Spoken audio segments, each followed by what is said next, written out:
des arbres. Il est midi 19, on est à 9 jours du premier tour de la présidentielle et il faut absolument qu'on en sache plus sur les programmes des candidats. Ils vont tous passer dans Europe Midi d'ici vendredi prochain, les candidats ou leurs représentants bien sûr. Et on est aujourd'hui avec Florian Philippot. Bonjour, rebonjour, président des Patriotes et soutien de Nicolas Dupont-Aignan. Énormément de sujets bien sûr, le pouvoir d'achat, la sécurité, l'immigration. Vous appelez le 3921 pour poser vos questions, on sera dans un instant avec Thomas. Parmi les sujets les plus importants en ce moment, il y a donc le pouvoir d'achat. Qu'est-ce que vous proposez avec Nicolas Dupont-Aignan pour le prix de l'essence ? D'abord, immédiatement, une baisse des taxes. C'est-à-dire qu'il y a une TVA, vous savez, sur la taxe. Donc ça, il faut la supprimer immédiatement et revenir le plus vite possible vers 1,70 €, quoi, ce qui est déjà beaucoup, hein, mais on sera quand même loin des prix actuels. Ça, c'est la première urgence. Je dirais que voilà, ça, c'est urgent. Après, si vous voulez... Alors, je rajoute comme question, comment vous le financez ?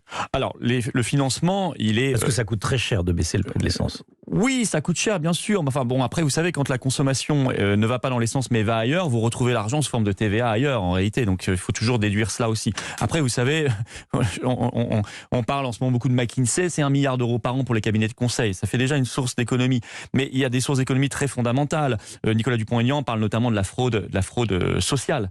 Il a fait un rapport là-dessus, il a fait un livre entièrement sur les sources d'économie, notamment ces fausses cartes vitales. Il faut aller vers la carte vitale sécurisée, biométrique. Ça fait des années qu'on la réclame, ce qui fera des milliards d'euros d'économie par an. Et puis, excusez-moi de dire qu'on vient de dépenser 700 milliards d'euros pour rien dans le Covid. Pour rien. Juste pour indemniser des confinements, des fermetures de magasins, des couvre-feux qui n'ont servi strictement à rien du point de vue épidémiologique, qui ont créé beaucoup de dégâts en revanche et qui ont coûté extraordinairement cher. Donc, on ne me dise pas qu'il n'y a pas quelques milliards d'euros pour financer là un soulagement à très court terme du pouvoir d'achat nécessaire des Français, notamment ceux qui prennent leur voiture pour aller travailler dans les campagnes, dans les villes moyennes. Franchement, c'est insupportable pour eux. Ils sont complètement étranglés. Mais vous savez, le pouvoir d'achat, c'est d'un côté ce qu'on dépense et c'est de l'autre côté ce qu'on gagne. Et notre pays a des salaires et des retraites beaucoup trop bas. Quand vous regardez notre déclassement sur 20 ans, ça fait peur. Nos salaires n'augmentent pas, les retraites non plus. Alors il faut réindexer, c'est dans le programme, les salaires sur l'inflation immédiatement. L'inflation va être cette année de 5-6%, l'inflation officielle en tout cas. Donc ça, il faut réindexer, ce qui n'est plus le cas maintenant. Et sur les salaires... Pourquoi vous parlez d'inflation officielle ? Il y en a une officielle et une officieuse. Parce que moi, je suis de la génération qui se souvient du passage à l'euro, où on nous avait expliqué que, non, l'INSEE nous avait dit que les prix n'ont pas augmenté lors du passage à l'euro. On avait tous eu une illusion collective. On était dans un rêve, un phénomène paranormal. On a tous cru qu'il y avait une augmentation des prix, même une explosion des étiquettes. Mais non, on avait rêvé. Donc moi, depuis ce temps-là, je mets énormément de points d'interrogation sur les chiffres de l'inflation officielle qu'on nous donne. Mais bon, on n'en a pas d'autres. Donc on va prendre au moins cela. Et pour le coup, on n'y est pas dans l'augmentation des retraites. 12 derniers mois, oui. 4,5% d'augmentation des prix selon l'INSEE. Et ça va continuer à déraper. Notamment si on fait cette bêtise de se couper du gaz russe, peut-être qu'on en parlera. Ce qui serait totalement irresponsable. Enfin, ce qui serait sacrifier les plus pauvres et les classes moyennes de notre pays pour se jeter dans les bras américains et dans les bras de l'Arabie Saoudite. Voilà. Mais les salaires, si vous voulez, nous sommes dans un pays, vous savez, où les salaires sont tirés vers le bas. Pourquoi ? Parce qu'on s'est mis en concurrence avec le monde entier. On s'est mis en concurrence avec l'ouvrier indien, l'agriculteur brésilien, avec des traités de libre-échange signés par l'Union européenne, alors qu'on a d'excellentes compétences chez nous. Des éleveurs, des agriculteurs, des ouvriers, des ingénieurs, des salariés. Il faut Vous dites que revenir vers une forme de protectionnisme. L'immigration a fait baisser les salaires ? Alors l'immigration, c'est encore autre chose. L'immigration, oui, elle fait baisser les salaires. Quand des gens viennent en France et qui se contentent de peu parce qu'ils viennent d'un pays qui gagne 5 fois moins.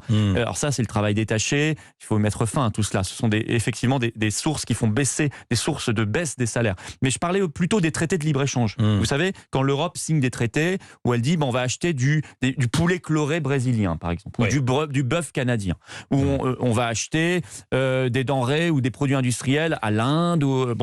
Ça, c'est une folie. D'abord, c'est pas bon pour la planète. C'est hyper anti-écolo parce qu'il faut bien déplacer tout ça. Il faut mettre tout ça sur les océans, sur des gros cargos. Enfin, tout ça, on sait que c'est ultra pollueur et c'est pas bon socialement parce que ça détruit de l'emploi en France et ça tire à la baisse les salaires français. Or, si on fait des circuits courts, si on va vers le patriotisme économique, vers le protectionnisme raisonné, pas sur tout, mais une forme de protectionnisme quand c'est nécessaire, alors on verra les salaires réaugmenter et la France se réindustrialiser et ça résoudra une bonne partie du problème majeur du pouvoir d'achat.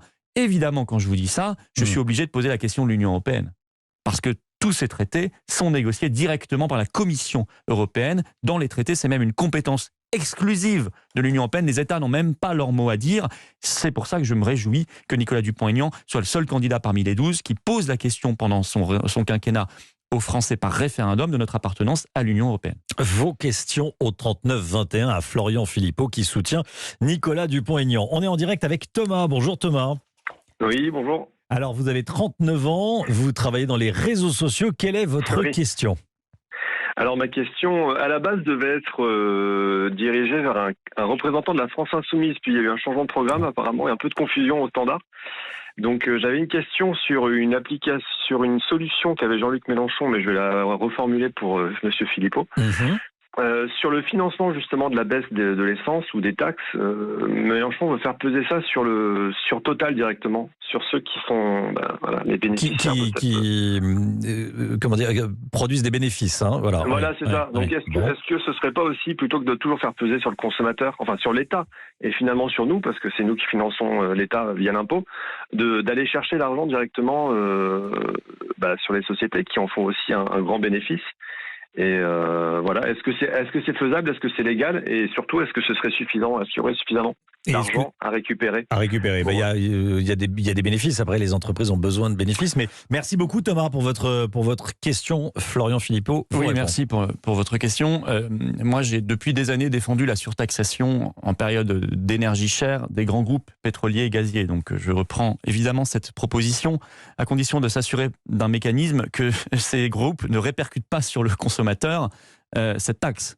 Il faut quand même s'assurer qu'au final, c'est quand même pas le consommateur qui va la payer. Donc ça, il y a quand même des dispositions législatives à prendre en ce sens. Ils ont largement de quoi payer. Ils font des bénéfices gigantesques, particulièrement en ce moment. Je voudrais quand même rappeler... C'est une bonne nouvelle qu'une entreprise fasse des bénéfices. Il vaut mieux qu'elle fasse des bénéfices que du déficit, on est d'accord. Mais bon, quand il y a quand même aussi une concorde, une justice, une harmonie du monde, si vous voulez. Vous pouvez pas concentrer des richesses trop au même endroit.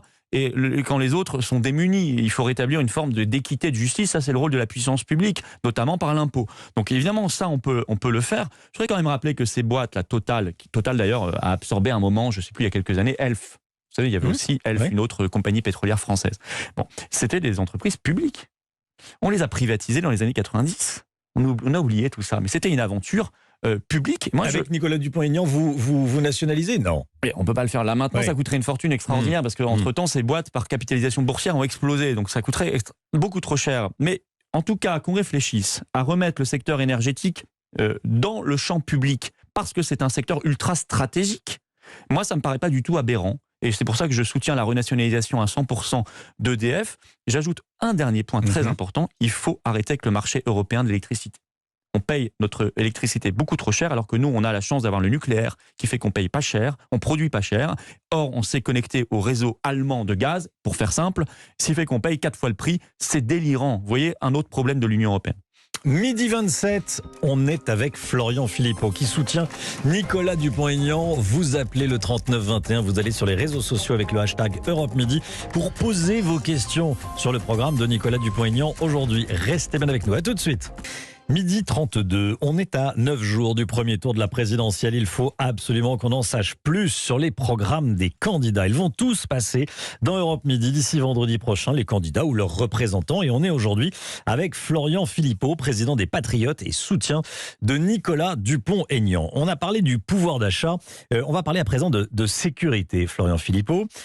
On a entendu aujourd'hui l'histoire de ces gérants de supermarchés qui ont affiché les photos des voleurs car ils se sentent abandonnés par les autorités. C'est un Intermarché dans le Tarn et Garonne. Le couple de gérants qui gère depuis plus de 10 ans cet Intermarché en a marre, ras-le-bol, faut le dire, de gangs de voleurs qui viennent voler, qui fondent sur leur Intermarché, qui repartent avec de la marchandise. Alors du coup, ils ont mis les photos des voleurs en mettant le voleur du mois. Les gendarmes leur ont demandé gentiment de retirer les photos. Qu'est-ce que vous leur proposez à ce couple de gérants ? Ils disent, on n'arrive pas à faire stopper ces vols. D'abord, je les comprends. C'est triste qu'on en arrive là. Parce qu'on ne devrait pas en arriver là dans un état de droit normal, mais je les comprends, ils sont exaspérés, mais comme beaucoup de Français sont exaspérés. beaucoup de commerçants qui sont cambriolés très régulièrement, des Français, ou qui sont agressés, ou qui voient leurs enfants partir à l'école ou au lycée la boule au ventre. C'est insupportable. Donc il y a une exaspération parce que la première mission de l'État, qui est de les protéger, n'est pas assurée. Qui sont ces voleurs-là? C'est un gang organisé, ils ont traversé les frontières françaises. Je veux dire, premièrement, on devrait savoir qui sont les profils, parce que ça change tout quand même. Selon les informations de la Dépêche du Midi, il y a des Géorgiens. Bon, il y a des Géorgiens, un pays d'ailleurs que Madame von der Leyen, la présidente de la Commission européenne, a envie de faire rentrer dans l'Union européenne. Je le signale, ça a été annoncé avec l'Albanie, le Kosovo, l'Ukraine, quelques autres joyeusetés qu'on ferait rentrer donc dans un espace sans aucun contrôle ni aucune frontière. Bon, au passage. Donc voilà, donc ça veut dire que nos frontières ne sont pas contrôlées, mais ça on le sait. Nous avons renoncé à tout cela. Nous avons démantelé nos postes de douane, nous avons fait Schengen, ça. Il faut arrêter tout ça. Il faut que la France reprenne le contrôle. C'est pas mettre des murailles, ça veut dire qu'on reprend le contrôle de nos frontières nationales. La France, elle a des frontières nationales qu'il faut surveiller. Pour le reste, donc quand on revient au monde d'avant Schengen. Il y a des postes frontières et on contrôle à l'entrée dans les Pyrénées. Moi, je ne connais pas d'autre monde. Si vous voulez, un pays se définit par ses frontières, ou alors on arrête d'avoir un pays. On dit que la France n'existe plus. C'est d'ailleurs ce qu'il y a probablement dans la tête d'Emmanuel Macron. C'est que pour lui, la France n'existe pas, n'existe plus. Donc il faut, et puis c'est ce qui est fait dans le monde entier. Enfin, excusez-moi, à part cette zone Schengen complètement délirante, c'est ce qui est fait dans le monde entier. Et il faut le faire. On l'a bien fait pour embêter les gens, il y a des tests et des machins comme ça pour le Covid, qui servaient probablement à rien. Par contre, on le fait pas pour la sécurité, la délinquance, la criminalité. Ça, c'est quand même extrêmement choquant. Donc moi, d'abord cela. Deuxièmement, quand on arrête des voleurs ou des délinquants en général en France qui font un petit tour parfois dans le bureau du juge et qui ressortent une heure après libres ou avec une peine dérisoire, ils récidivent. Voilà, parce que je suis sûr que là on est face évidemment à des récidivistes puisque leurs portraits sont affichés par ces pauvres commerçants victimes de récidivistes. Donc il faut alourdir les peines. Voilà, il faut que ce soit exemplaire. Non, c'est pas bien de cambrioler. Non, c'est pas bien de violenter. Non, c'est pas bien de tabasser. Non, ça n'est pas bien de faire telle ou telle chose qui sont interdites par la loi. Et il faut que ça se paye. Et dès la première fois, il faut que ça se paye. Il faut que ce soit dissuasif. On est avec Marie-Laure qui nous appelle de Bordeaux, qui est avocate. Bonjour Marie-Laure. Oui, bonjour. Messieurs, bonjour Monsieur Philippot. Bonjour Madame. Merci d'être avec nous. Vous avez une question sur le thème de la sécurité. Dites-nous. Alors, tout d'abord, Monsieur Philippot est certainement informé des statistiques. Il y a 1800 agressions par jour en France. Avant, il y avait des agressions qui étaient faites à main nue ou en bande organisée. Maintenant, ce sont des agressions de manière totalement gratuite, avec une utilisation massive de tournevis, de marteaux, de couteaux, tout ce que vous voulez. Vous avez reçu une personne avant-hier qui habitait à Nantes, oui. Un chef d'entreprise, qui nous disait que après 20h, il ne sortait plus. Oui. Il n'allait plus au restaurant parce que il y avait des agressions partout. Enfin, en tout cas, il y allait plus à pied. Oui, c'est ça. J'écoute votre station tout le temps parce que je suis vraiment une auditrice passionnée par votre station. Mais vous faites très bien. C'est extrêmement étonnant. Et donc aujourd'hui, on assiste à des zones de non-droit où les gens ne peuvent pas circuler. Par exemple, à Bordeaux, vous avez les quartiers Saint-Michel, les quartiers de la Benoge, les quartiers de la Gare, vous avez le quartier, bien évidemment, des Grands Parcs, parce que, là, ça craint. Et également, il faut le dire, il y a des agressions religieuses. On vous dit que ce sont les musulmans qui sont tout le temps agressés. Moi, je suis désolé, vous regardez les statistiques, il y a 5 fois plus d'agressions sur les catholiques et les juifs que les musulmans. Donc ça, il faut le dire. Il y a un prêtre qui s'est fait cracher dessus, par exemple, à la basilique, les agressions confessionnelles. Oui, je vous écoute, Marie-Laure, je fais que ça. vous allez finir. Je finis, je vais poser votre question. Marie-Laure, vous allez finir, mais d'abord, je veux la parole. Voilà, je l'ai, c'est moi qui maîtrise le débat. Marie-Laure, vous allez finir et vous êtes en voilà. Je disais juste que vous parlez des agressions sur fond religieux et effectivement, vous avez raison. Il y a plus d'actes anti-chrétiens que d'actes anti-juifs ou anti-musulmans en France. Voilà ce que je voulais dire et je vous redonne la parole, Marie-Laure. Continuez. On est bien d'accord. Et ce qui est intéressant, alors je vous remercie Alors, posez votre question à Florian Philippot. Non, mais je vous remercie de prolonger ce que je viens de dire parce que on ne l'entend pas souvent dans les médias. Alors, moi, la question que je voulais poser à M. Philippot, c'est que il y a 2 jours, un agriculteur qui s'est fait agresser par 3 ou 4 personnes qui ont voulu cambrioler sa maison. Il était tout seul avec sa petite fille de 3 ans. Malheureusement, il s'est défendu parce qu'à 3 contre 1, il n'a pas eu le temps d'appeler le 17 ou le 15 ou je ne sais quoi. Et donc, il a tué un des cambrioleurs qui était... C'est une anecdote, qui était d'origine serbe. Monsieur Macron, Monsieur le Président, bien évidemment, Monsieur le Président Macron, puisqu'il est peut-être candidat, mais à ce jour, j'ai pas eu beaucoup de candidatures de sa part, en tous les cas dans les meetings. Alors, posez votre question. Monsieur le Président Macron a dit qu'il était contre le principe de la légitime défense. Je voudrais savoir ce qu'il en est de la position de Monsieur Philippot. Soutien de Nicolas Dupont-Aignan. Merci beaucoup Marie-Laure pour votre question. Effectivement, le président de la République a dit qu'il était contre la légitime défense. Je pense il voulait dire qu'il était contre le fait qu'on se fasse justice soi-même. Mais il a dit effectivement qu'il était contre la légitime défense.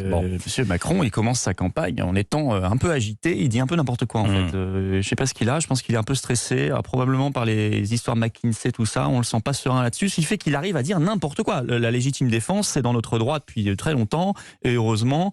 Et moi, excusez-moi, cet agriculteur qui protège sa petite fille, qui en a ras-le-bol, lui, probablement aussi, d'être régulièrement cambriolé, etc., il s'est passé quelque chose. C'est triste que quelqu'un soit mort. Mais comment ne pas comprendre ? Comment ne pas comprendre qu'on en arrive là ? C'est évident. Non, la légitime défense, il faut la défendre, il faut même la retrouver. Parfois, elle n'est pas reconnue alors qu'elle devrait être reconnue. Et ça fait partie des règles normales de civilisation. Si vous êtes attaqué ou qu'on attaque votre famille, vous avez le droit de vous défendre dans des règles qui sont précisées, de manière immédiate, proportionnée, etc. Si je vous écoute bien, vous êtes pour l'application de la loi qui existe déjà, vous la modifiez pas. Oui, mais souvent, malheureusement, par les juges, depuis plusieurs années, elle est minorée, la loi. C'est-à-dire qu'on reconnaît très, très, très, très rarement, trop rarement, la légitime défense. La légitime défense, elle existe. Et en l'occurrence, quand vous protégez une fillette de 3 ans, dont vous ne savez pas ce qui peut lui arriver, elle peut être agressée, elle peut être tuée. Ou quand on se protège, parce qu'on doit avoir très peur quand on se protège, bien évidemment, qu'on protège votre famille.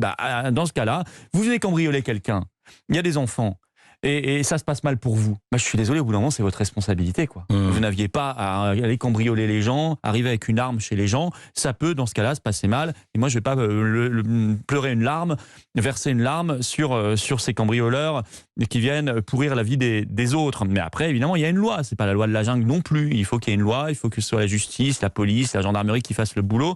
On en est tous conscients. Je rebondis sur la première partie de l'intervention de Madame. Oui, en France, il y a beaucoup d'églises qui brûlent depuis des années. Personne n'en parle quasiment. Il y a des cimetières, y compris chrétiens, catholiques, qui sont profanés tous les jours. Qui brûlent. En France, il y a des églises qui brûlent. Il y en a plusieurs dizaines par an qui brûlent. Alors parfois c'est accidentel, parfois ça ne l'est pas. C'est criminel. Mais on n'en parle pas, ça ne fait pas la une, alors que c'est notre patrimoine. Vous voyez, c'est triste dans un village quand une église brûle, c'est une catastrophe. Et d'ailleurs, il y a des associations qui essaient ensuite de rénover, il faut les aider. Il y a des cimetières profanés, vandalisés, chrétiens, et personne n'en parle. C'est bien, madame, on a reparlé, et c'est justice que d'en parler. Merci Florian Philippot. Restez bien avec nous. Vos questions au 39 21 h45. On est à 9 jours du premier tour de la présidentielle et on continue à balayer les programmes des candidats. On est aujourd'hui avec Florian Philippot, président des Patriotes et soutien de Nicolas Dupont-Aignan. Beaucoup de questions. On a parlé du pouvoir d'achat, on a parlé de la sécurité. Je voudrais en savoir plus sur vos projets en matière d'immigration. Est-ce qu'il faut modifier la loi et si oui, comment ?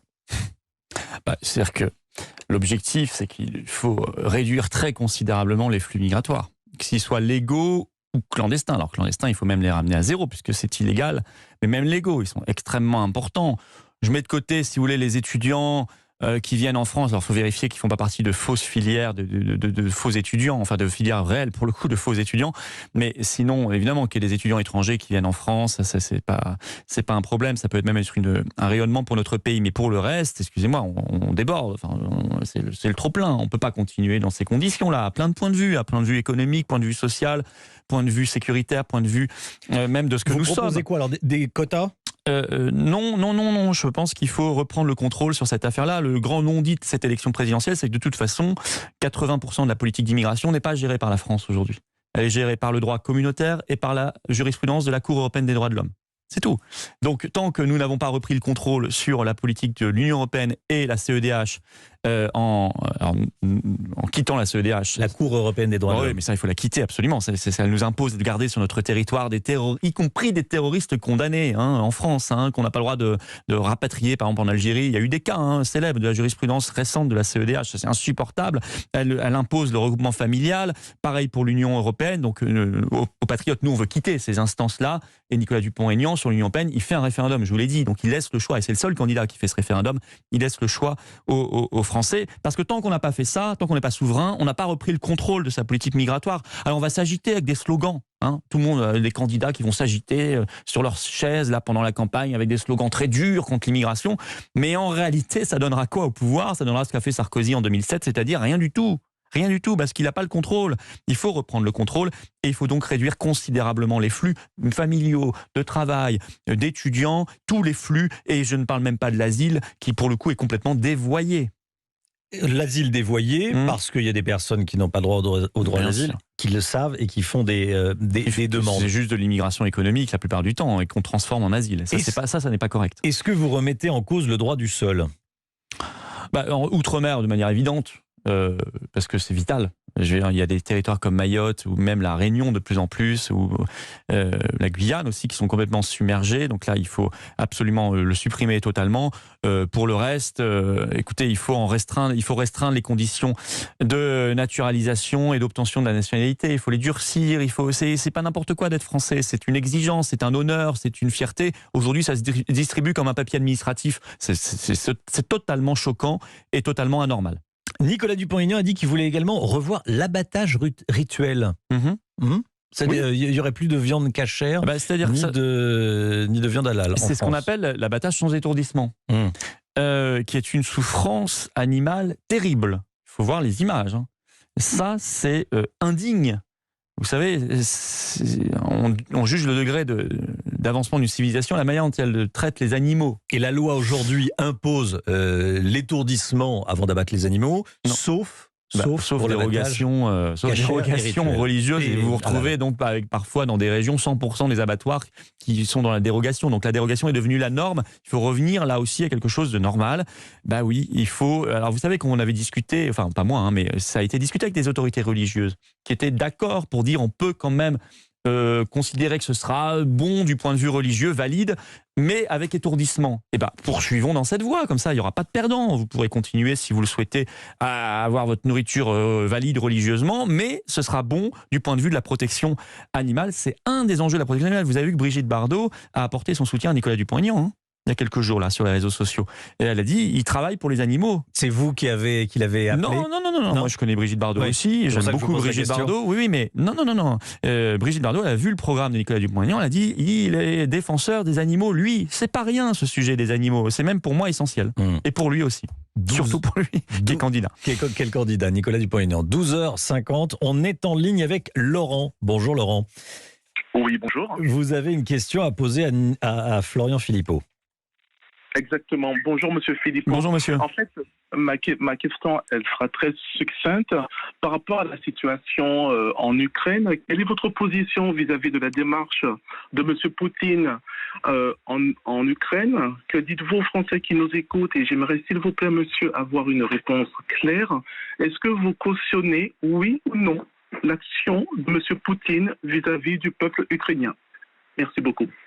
Merci beaucoup, Laurent. Restez en ligne, comme Florian La Philippot. réponse est très claire, non, bien sûr. Et c'est une invasion, c'est une action militaire et c'est une rupture de la charte des Nations Unies, mais pas plus que je ne cautionnais l'invasion, le bombardement de la Serbie illégal du point de vue du droit international par l'OTAN à la fin des années 1990, à laquelle la France a participé, pas plus que je ne cautionne le bombardement actuel du Yémen par l'Arabie Saoudite, qui a déjà fait 377 000 morts selon l'ONU et dont tout le monde se fout. On est même prêt à se jeter dans les bras de l'Arabie Saoudite. Une indignation à géométrie variable. Mais évidemment, y compris quand nous sommes responsables. Quand on a fait la Libye en 2011, moi j'étais contre à l'époque l'intervention en Libye. On n'était pas beaucoup dans la classe politique. Maintenant, c'est à la mode de dire que c'était pas bien. Enfin, à l'époque, tout le monde disait que c'était très bien. Et on se faisait mal voir quand on était contre cette intervention parce que BHL disait qu'il faut y aller. Comme là, il dit qu'il faudrait que l'OTAN y aille. Enfin, il veut quoi? Il déclencher une guerre mondiale. C'est une folie totale. Donc moi, ce que je dis très clairement, si on veut que on mette fin à ce conflit, il faut négocier un statut de neutralité de l'Ukraine, ce que proposait Jacques Chirac dès 2006. Il faut faire des référendums locaux dans le Donbass. Moi, je le propose depuis le premier jour. Sur ces territoires qui ont une histoire différente, faut que les plus proche de la Russie. choisissent s'ils basculent du côté russe ou ukrainien. Autonomie, russe ou ukrainien. À eux de choisir. Et puis c'est ce qui était prévu d'ailleurs dans les accords de Minsk. Le reste du pays neutre et en clair un engagement à pas signer avec comme les Finlande, comme la Suisse, c'est-à-dire des pays qui sont pas embarqués dans des positions affirmées. Et puis, si vous voulez, il faut que nous cessions une politique qui a quand même été depuis 30 ans très agressive vis-à-vis de la Russie. On n'a pas tenu nos promesses de 91 quand le pacte de Varsovie a disparu. L'OTAN malheureusement a été conservé. Moi, je suis pour la disparition de l'OTAN. Je pense que c'est hérité d'un ancien monde, c'est belliqueux, c'est de plus en plus belliqueux d'ailleurs. Lisez le projet OTAN 2030, qui a été validé par l'OTAN en juin 2021, qui est dramatique, qui dit on a deux ennemis sur la Terre, c'est la Chine et la Russie. Moi, j'ai pas envie d'être embarqué dans des guerres avec la Chine et la Russie. Excusez-moi. Moi, je pense à l'intérêt de la paix et à l'intérêt de la France. Le reste, je ne veux pas en entendre parler. C'est peut-être l'intérêt de M. Biden et d'un clan de néoconservateurs aux États-Unis, mais ça n'est pas l'intérêt du peuple français, ni l'intérêt de la paix universelle. Donc, je pense qu'il faut que l'OTAN, qui s'est beaucoup élargie à l'Est, qui a menti à la Russie parce qu'ils avaient promis de ne pas s'élargir à l'Est, cesse cette politique agressive. Vous vous sentez plus proche des valeurs russes ou des valeurs américaines ? Mais je sais pas ce que.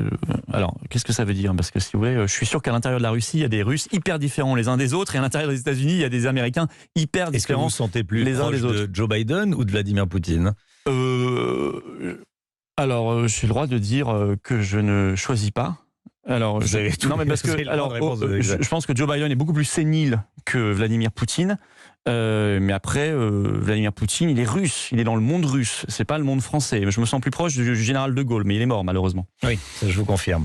Laurent, voilà. Mais je pense que la France, pour vous répondre, au-delà de cette anecdote personnelle, je pense que la position de la France, ça doit être une position justement d'équilibre. Ça doit être une position qui est ni russolâtre, ni américanolâtre. Or, aujourd'hui, on est américanolâtre, quoi qu'il arrive. Je pense que ça va contre les intérêts de notre pays. Laurent Florian Philippot vous a répondu. Merci beaucoup de nous avoir appelés. Je voulais qu'on parle également de la santé. Est-ce que vous allez continuer à lutter contre le Covid si Nicolas Dupont-Aignan est élu président de la République? Quel est le programme?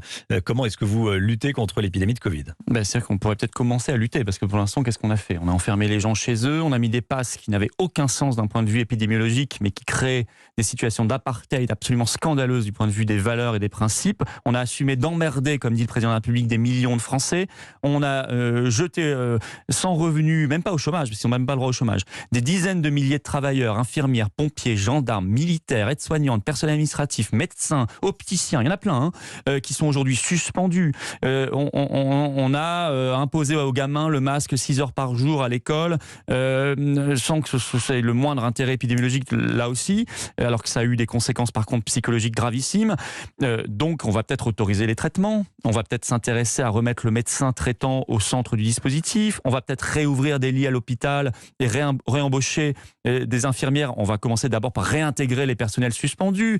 Mais non seulement on va les réintégrer, mais on va leur présenter les excuses de l'État officiel et on va les indemniser pour les mois perdus et ils vont récupérer y compris leurs points de retraite qui n'ont pas été capitalisés.